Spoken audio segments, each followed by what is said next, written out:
All right, earlier we was talking about motors and the common wire. For this standard universal motor, it's a single speed. We have black, which is going to be common, one side of the contactor. White's going to be on the opposite side of the contactor, and the two brown wires is the capacitor. It's pretty simple, but now let's talk about a newer motor. By newer motor, I mean it's been around for over 20 years. So this motor, let's count how many wires we have. We have 1, 2, 3, 4, 5. So I threw an extra wire in on this.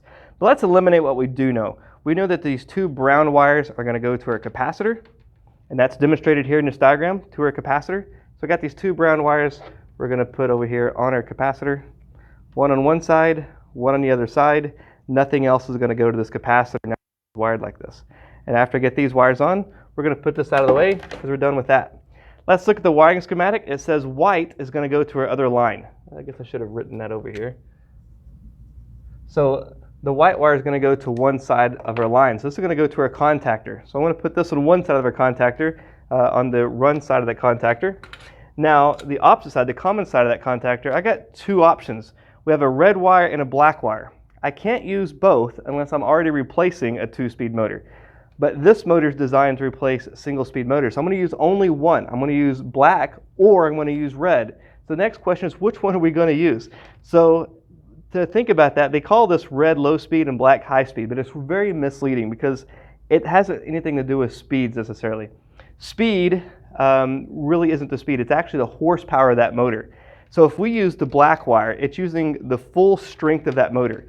On this motor, if I read on here, the black wire, it's going to be a 1/3 horsepower, and it's going to be rated at 2.6 amps for 208 to 230 volts. So if I needed to replace a motor with a 2.6 amp rating or 1/3 horsepower amp rating, I'm going to use the black one, and I'm going to cap this red one off and not use it.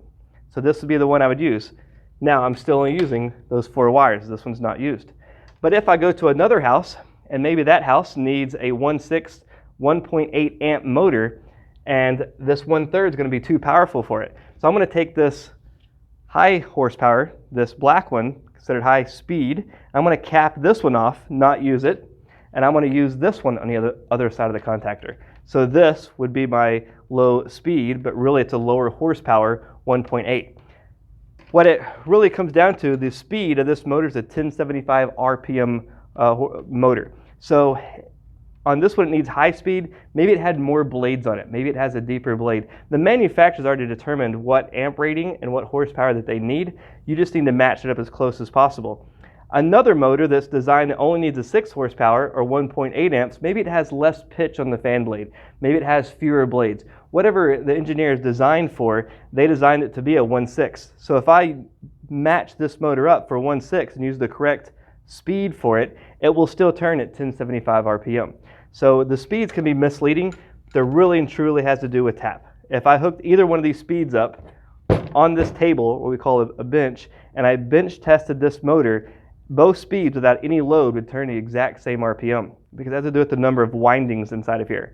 So those speeds are really going to give us horsepower, which is why this motor is able to replace multiple different motors. And it's really a nice option to have when you're in the field. You can keep less truck stock and replace more options. It's very beneficial for the customer and for your company.